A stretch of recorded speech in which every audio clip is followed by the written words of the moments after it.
E aí pessoal, como é que vocês estão? Espero que bem, Gustavo Simas aqui e vamos para mais um vídeo sobre HTML básico. Aqui a gente está vendo HTML e HTML5 com Free Code Camp, que é esse site de ensino de HTML para a gente seguir como base, né?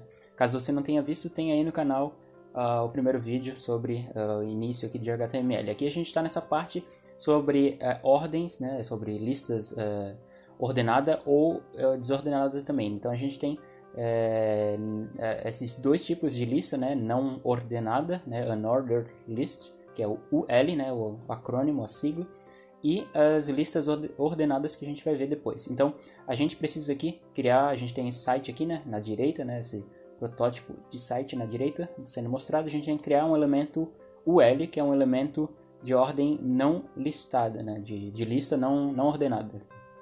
Na verdade. Então a gente tem que criar 3 LI elementos dentro desse UL. Então para a gente criar uma lista a gente tem que primeiro dizer para ela, se a gente dizer para nossa plataforma, né, o nosso programa editor de texto, aqui, editor de código, se a gente quer uma lista ordenada ou uma lista não ordenada. Então como eu quero não ordenada, eu boto UL e daí fecho também, né, aqui depois, e daí dentro das tags UL, entre essas tags UL de abertura e UL de fechamento, a gente bota os LIs. E os LIs vão ser os tópicos, né, vão ser os elementos tópicos da nossa lista. Então a gente tem que ter 3 LI, vamos acrescentar mais um aqui, né, colocando as tags, e vamos colocar milk, cheese, coffee, talvez, então, café. Tendo isso feito, a gente tem esses 3 elementos, lembrando que esses elementos também tem que ter a closing tag, né, a tag de fechamento. Então, a gente dá um Ctrl Enter aqui e passamos no teste e vamos para o próximo. Agora, listas ordenadas são a mesma coisa, só que ao invés de UL, a gente coloca o OL, né, que é Ordered List, lista ordenada. Então, aqui ele diz que a gente tem que ter uma lista ordenada para top 3 coisas que gatos odeiam, e a nossa lista não ordenada tem que ter coisas que gatos amam.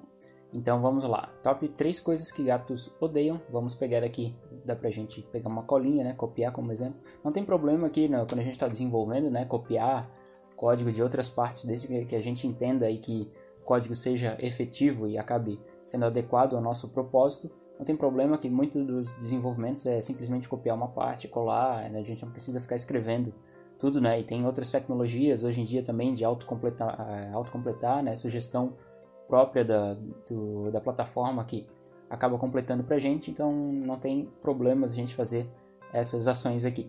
Então a gente tem que ter somente um elemento UL, só temos um elemento UL, somente um elemento OL, né? De ordem lista ordenada. E temos que ter 3 LIs dentro do UL, isso aqui, está feito, né?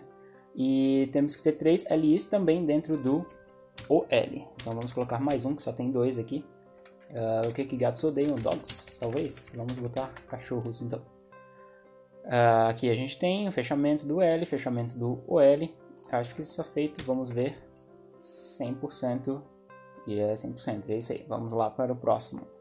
Agora, a gente está nessa parte de um campo de texto. A gente pode colocar elementos de campo de texto, né, que o usuário pode escrever, né, como o input. E nesse input, ele é o próprio input, assim como de imagem, né, como o elemento aqui de imagem, ele é um self-closing tag, ou seja, uma tag que auto se fecha. Então não precisa de uma tag de abertura ou tag de fechamento, né? A própria tag já é de abertura e de fechamento. Então a gente tem que ter um input, vamos colocar aqui embaixo, né? E é dessa forma, né? Abrindo a tag input e tipo, a gente informa qual é o tipo, né, do nosso input, e é texto. E aqui no caso já apareceu, né, aqui embaixo, e a gente pode escrever qualquer coisa aqui no input. No momento não tem nada, né? Nenhuma ação a ser feita, nenhum botão, porque a gente não acrescentou o botão ainda, né? Mas essa parte do input foi feita. Agora o próximo tópico, próxima lição, é colocar um placeholder no nosso campo de texto. O placeholder, como a gente viu na outra aula, né, viu no outro vídeo, é esses elementos que eles seguram o espaço, né, ocupam o espaço de forma provisória. Então a gente tem que ter esse placeholder e ele tem que, como ele diz aqui nas instruções, né, ele tem que configurar o valor do placeholder como cat photo URL. Então tem que ser esse URL do gato, da foto do gato. Tendo isso feito, né, tem uma sintaxe tudo certinho e estamos 100%. Vamos para o próximo desafio, a próxima lição. Aqui a gente pode, quando a gente tem elementos de input, né, é sempre interessante acrescentar junto, né, dentro de um formulário. E para a gente acrescentar formulários no HTML, a gente utiliza a tag form, que é essa tag que tem tag de abertura e tag de fechamento, né? Então a gente tem que botar aqui na lição o input de texto, ele tem que estar acoplado ao nosso elemento de form. Então vamos botar aqui, né, em form, temos aqui o form e o nosso input tem que estar dentro do nosso form. Então vamos botar aqui, temos a tag que abre do form, a tag que fecha, vamos botar o input aqui dentro dessas duas tags. Tendo isso feito, essa aqui já creio que está certo. O próximo, nosso form tem que ter uma ação com um atributo, né, que é /submit_cat_photo. Então, esse aqui eu tinha pegado ali da colinha, né, mas a gente substitui para /submit_cat_photo. No caso, essas ações no formulários, né, dos formulários, elas são ações que depois tem que ser programadas em JavaScript ou geralmente em JavaScript, mas pode ser outras linguagens também, né, dependendo do caminho que você botar aqui, né, dependendo do destino que a gente acrescenta. Mas essas ações elas não são simplesmente feitas automáticas aqui no HTML, né? Precisa ser programado em JavaScript ou em PHP também, né? Também é bastante utilizado. Então, mas aqui no caso ele vai compreender porque a gente está focado primeiro em trabalhar no formulário. Então, tendo isso feito, vamos botar um Ctrl Enter e 100%. Submit, próximo. Aqui a gente pode botar botões também no formulário, né? Todo formulário é interessante de acrescentar botões, até mesmo para questões de experiência de usuário, né? Da interface de usuário, ter um botão para que o usuário possa enviar. E o botão, ele é a tag button, que é uma tag que tem abertura e tem fechamento também, né? Então, a gente vai botar um botão acrescentar o botão de submit, né? Botar um botão de envio, né? O submit. E a gente tem que acrescentar aqui, o seu botão de submit tem que ter o atributo type setado, né, para submit. Então vamos botar aqui button type submit, já está ali da colinha que a gente pegou.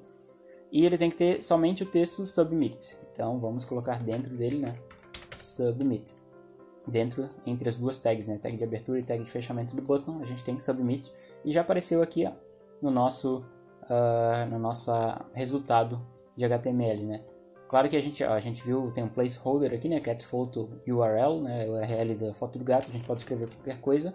Se a gente apertar no botão, ele não faz nada, porque, como eu disse anteriormente, não tem nenhuma ação ainda, esse tipo de submit, né, não está referenciado a nenhuma ação, né, a gente só tem puramente a linguagem de marcação, que é o HTML, não tem uma linguagem de programação que vai executar as funções. Mas tendo isso feito, Ctrl Enter, ou apertando ali Run the Test, está feito, 100%, próximo. Usando o HTML para requerer um campo. Algumas vezes, quando a gente está trabalhando com formulários, a gente tem que ter um campo obrigatório, né?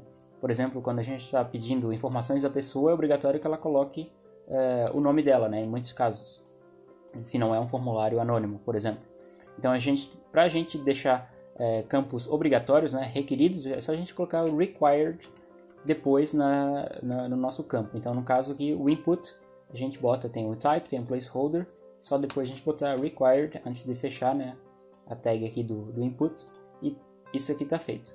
No caso, a gente pode botar esse required aqui, né, na parte final, mas poderia botar também, não necessariamente nessa ordem, né. Aqui a gente não tem no HTML, geralmente a gente não tem uma ordem específica desses elementos, dessas partes aqui, atributos relacionados às nossas tags, né? Então pode botar o required logo depois do input, pode botar logo depois do type text, né? Então não tem uma ordem exata. Tendo isso feito, vamos submeter a lição e ir para o próximo, onde a gente vai ver radio buttons. Então os radio buttons são aqueles botõezinhos de opções, né, diferentes que a gente pode escolher clicando neles. Então a gente tem essa sintaxe aqui, né, que é o label, tem uma label, né, uma tag, e temos o input type radio, e daí tem um nome também, né, para essa input, que ele coloca indoor, outdoor. Então aqui no caso a gente tem que botar um botão de radio, com um nome, o atributo, né, para o nome indoor, outdoor. Dá para ser dessa mesma forma aqui, né? Então vamos copiar aqui, indoor, outdoor. Vamos botar talvez aqui embaixo, né? Vamos verificar se dá para botar mais um input aqui. Talvez depois do submit, acho que ele não vai. Então vamos tentar tirar essa parte aqui do input e verificar se ele consegue. Ó, aqui já apareceu. Então a gente tem esses botõezinhos, né? Como no caso só tem um. Como eu botei só um, então só apareceu um. Então a gente tem que ter esse indoor, outdoor, já está feito. E tem que ter mais um input. No caso, cada um deles, né, tem que estar dentro de um elemento label. Isso aqui a gente esqueceu que está aqui dentro, né, aqui em cima. Dá para a gente copiar tudo isso e organizar de uma forma mais estruturada, né. Temos aqui o label. Aqui ele não tem a opção de self-ident, né. Tem muitos editores aí de código, por exemplo, o Visual Studio ou também Sublime Text, que são alguns exemplos que eles fazem auto-identação, né? Identação, como a gente falou na outra aula, é essa forma de deixar visualmente já bem estruturado o código para facilitar no caso do desenvolvimento, né? Na escrita do código. Mas aqui fica um pouco complicado na plataforma do FreeCodeCamp. Mas de todo jeito a gente tem aqui o indoor, dá para a gente acrescentar mais outra, outdoor. Vamos voltar ao outdoor, suponho que seja isso. E cada um, né, um dos botões radio tem que ter o indoor, um deles tem que ter o outdoor. Vamos ver, não sei se aqui a plataforma exatamente do FreeCodeCamp é sensitiva à caixa, né? Quando a gente fala que algo é sensitivo à caixa, quer dizer que se a gente botar, por exemplo, letra maiúscula, seja em uma letra ou mais, ele vai diferenciar de totalmente minúsculo ou totalmente maiúsculo. Então, cada um desses elementos tem que estar dentro do form. Estamos aqui dentro do form. Interessante aqui também, né, a plataforma do FreeCodeCamp, quando a gente clica no form, né, a gente clicou na tag form, ele já dá um highlight, né, dá um destaque na tag de fechamento do form também. Então quando a gente clica, por exemplo, no button, aqui na abertura, tag de abertura, ele já dá um destaque, né, um highlight no botão, na tag de fechamento do botão. Vamos verificar se é assim. Tem algo errado aqui, no caso vamos tentar descobrir. Cada um dos dois botões radios tem que estar dentro da sua própria label. Então a gente tem que botar a label aqui, ó. A gente tem que ter essa label dessa forma e mais um label para o outdoor. Aqui, no caso, eu acho que a gente ele não falou ainda sobre IDs. Vamos verificar se ele reconhece o ID. Aqui ele não reconheceu, mas seria interessante, ó, quando a gente está trabalhando, a gente colocou, por exemplo, a label para o indoor e colocamos tudo relacionado ao indoor, né? Aqui no botão radio, esse botão circular. E depois a gente botou a label para outdoor. E na ID do input, a gente deixou o indoor, né? Da mesma forma que está na ID do input ali em cima, né? Então aqui seria interessante, né? No caso ele não reconheceu isso, mas botar cada elemento, né, do HTML não ter IDs semelhantes, né? Ou não ter a sua própria ID personalizada, né? Característica única para referenciar, no caso, quando a gente está trabalhando com elementos distintos. Dá para a gente trabalhar de forma igual, caso a gente vá trabalhar com estilizações parecidas, né? Ou quando a gente for falar sobre CSS também, né? Trabalhando de forma visual em algumas artes, mas em geral é interessante deixar IDs diferentes para diferenciar mesmo, até mesmo na avaliação e qualquer mudança no código ser mais fácil de modificar futuramente. Tendo isso feito, mais uma parte, criar uma lista, né, um set de checkbox. Checkbox são as caixas de marcação, né? Então a gente pode botar checkbox, elas podem ser botadas dessa forma aqui, né, só mudando o type do input. Tendo isso feito, a gente tem que ter 3, ele diz aqui, né, cada uma das 3 checkbox, né, os elementos delas tem que estar dentro da sua própria label. E a gente tem que garantir, né, que cada uma das labels tem a tag de fechamento. E as suas checkbox tem que ter o nome, né, o atributo personalidade, né, personality aqui tem que ter esse atributo. Então vamos lá, a gente tem que ter aqui, dá pra gente copiar esse exemplo que está aqui embaixo. Vamos botar dentro do formulário. Aqui é um pouco um pouco até chata a plataforma do FreeCodeCamp, que quando a gente organiza, né, a gente dá espaços, dá enters aqui, mas quando a gente passa para o próximo desafio, próxima lição, ele desorganiza e volta, né, a organização padrão aqui, tudo junto e sem muita indentação. Mas não tem muito problema, né, é só a gente focar no conteúdo aqui que está sendo apresentado. Então, temos a label, né, for loving, aqui vamos ver se ele pede alguma coisa do for, não. Temos a ID, temos a checkbox aqui personality, dá pra gente botar mais outra, loving, o contrário, hating, talvez. Então vamos aqui, ele acrescentou já, dessa forma a checkbox. A diferença das checkbox, né, essa já é uma diferença intuitiva para quem já tem conhecimento aí em formulários, em várias outras, alguns elementos assim que não percebe muito, né, mas eu acabo utilizando aí em vários sites. A diferença do radio button, né, esses botões circulares para o checkbox, né, que o checkbox a gente pode marcar mais de um ao mesmo tempo, né, simultaneamente, para depois fazer a submissão do formulário. Já os radio buttons, só uma opção dentre todas, né? Então essas são coisas que a gente vê em vários sites, mas aprendendo HTML a gente consegue identificar, e quando a gente vê de novo a gente diz, esse aqui é um botão radio, esse aqui é um botão, uma checkbox, e daí a gente já consegue saber de cada uma dessas partes. Aqui marcou com X, né? A gente tem que ter 3 checkboxes, eu botei só 2. Então vamos botar mais uma, caring, vamos ver. Agora foi feito. Você pode colocar qualquer nome aqui, né? Não tem obrigatoriedade de botar os mesmos nomes que eu, por exemplo. Mas é só algumas para manter o padrão, né? De loving, hating, só para a gente deixar o site aqui mais bonitinho também. Então aqui a gente tem outra parte, né? Usar os valores, os atributos, né? Das nossas checkboxes. Então a gente tem, por exemplo, né? Não adianta nada a gente botar todas essas checkboxes, né, e radio buttons sem a gente utilizar os atributos deles, né? Então, para utilizar os atributos, a gente tem que botar aqui valor, esse value, né, dentro das nossas partes aqui do código. Então é só a gente botar, por exemplo, o indoor, né, vai ter o value indoor, o outdoor vai ter value outdoor e assim por diante. Então temos aqui, novamente, a gente não precisa ter uma ordem, né, o value não precisa necessariamente, né, vir depois do ID, pode ser antes, pode ser depois, não tem uma ordem exata. Aqui o value pode ser outdoor, né, para outdoor. O que mais? Temos o loving, lazy e energetic. Então vamos lá de novo. Loving, para esse valor aqui. Lazy e energetic. Mais um.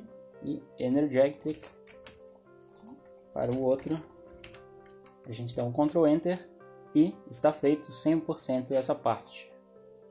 Então vamos para mais um aqui, né? Check radio buttons e checkboxes by default. Então essa parte aqui ela se refere a alguns valores padrão que a gente padrões que a gente pode utilizar no nosso HTML, no nosso formulário. Então muitas vezes o próprio usuário não vai colocar informações, né, não vai fazer a marcação, mas é interessante a gente ter uma marcação padrão, né? Então no caso, para botões de tipo radio, a gente é só botar o checked no nosso HTML aqui. Então a gente tem, por exemplo, essa parte aqui, né, ele diz, né, o primeiro radio button no seu formulário tem que ser marcado por default, né, por padrão. Então vamos botar aqui, né, o nosso primeiro radio. Caso você esteja muito código e se fique confuso, né, em geral aqui, pelo menos no Chrome que eu estou utilizando, com Ctrl F você consegue fazer uma pesquisa, né? Então você aperta Ctrl F e ele vai aparecer, você escreve radio e aparece aqui, né, deixa demarcado, né, fazendo esse highlight em amarelo para você conseguir identificar onde é. Tendo isso feito, a gente tem aqui, né, ele já está com esse checked aqui já acrescentado, adicionado, ele deixa marcado por padrão, mas a gente pode mudar, botar outras opções aqui, né? Então, e a primeira checkbox também tem que ser marcada por padrão. Caso você não identifique de novo, pode vir dar um Ctrl F e escrever checkbox. Você vai identificar aqui, né, o checkbox ele já está em highlight, né, já está destacado ali. Tendo isso feito, a gente roda o teste, está 100% completo. A gente já está chegando às partes finais aqui do HTML básico. mas falta mais algumas 2 ou 3 lições. Então dá pra gente agrupar, né, vários elementos dentro de um único elemento div. Então aqui é a primeira vez que aparece esse elemento div, né? Então o div é também conhecido como elemento de divisão, é um container, né? Olha, esse é um elemento de propósitos gerais. Então ele não necessariamente tem uma funcionalidade específica, mas ele serve para a gente trabalhar com divisões mesmo, como o próprio nome já diz, né? Como a própria abreviatura já diz, e para a gente conseguir deixar estruturado melhor, separado as seções do nosso site, da nossa aplicação. Aqui coisas a gente tem que fazer, né? Coisas que gatos amam e coisas que gatos odeiam. Eles têm que ficar todos dentro de um único elemento div. Então, primeiro que ele diz, né? Os elementos P, né? De parágrafos tem que estar dentro de um div. Então, o div ele tem a tag de abertura e a tag de fechamento, como a gente já viu várias vezes aí, né? A tag de fechamento tem que ter a barra aqui antes, depois o menor que, né? Depois que tem esse elemento, esse caractere ali. Os elementos de ordem de lista não ordenada, do UL, também tem que estar agrupados num UL só, né? Então vamos ver aqui o que ele diz. Então esse UL, todos os elementos, vamos ver se é dessa forma aqui que ele diz. Div e mais um div para fechar aqui no lado. Aí todos os elementos OL, né, de lista ordenada, tem que estar dentro de outra divisão aqui, né, barra div. A gente pode ter div dentro de div, não tem problema isso, né, não tem nenhuma erro, não vai dar nenhuma falha quando a gente for verificar o nosso código. Aqui, né, outra dica também, né, você pode fazer a tab, né, da indentação, né, selecionando mais de uma linha, não precisa necessariamente uma linha por linha, dando tab para fazer a indentação. Só selecionar vários, que ele já vai entender, né, selecionando vários e vai dar essa indentação, essa tab aqui. E vocês percebem aqui que no momento que a gente bota uma div, ele já apresenta essa setinha aqui, né, agrupada para abrir e fechar essa seção. E todo elemento div tem que ter uma tag de fechamento. Vamos ver se está tudo certo. Espero que esteja tudo certo, a gente roda, está tudo certo, 100%. Vamos para o próximo. E o próximo é isso aqui, já está no final, né? Então já estamos quase no final dessa parte de HTML, HTML5 básico, que a parte final, né, por ironia, é o começo do documento. Então a gente vai terminar com o começo. Então toda parte de quando começa um documento HTML, a gente tem que informar em específico, né, para o browser, para o nosso navegador, que a gente está utilizando um documento HTML. E para isso, a gente tem que colocar esse tag aqui, né, doctype HTML. Esse doctype ele informa que o tipo do documento, tipo do arquivo, ele é HTML. E tem que ter dentro também do nosso doctype um elemento HTML. Na verdade, vamos verificar aqui. Tem esse HTML e na verdade a gente tem, por exemplo, não simplesmente essa parte, né, do HTML, mas também a gente tem outras divs que suponho que ele vai apresentar depois, né, como head, como body e como a gente viu lá, né, o footer, né, que é o rodapé. A gente tem o rodapé, a gente tem a cabeça do documento, né, do arquivo, a gente tem o corpo do documento, de diferentes formas para destacar e não simplesmente o HTML aqui, né? E as tags HTML elas têm que estar, né, elas têm que envolver, né, wrap around um elemento H1. Então temos um H1, temos o hello world, vamos botar um goodbye world aqui então, para ver se apresenta. Tendo isso apresentado, ele aparece ali, né? Rodando os testes, a gente completa 100%.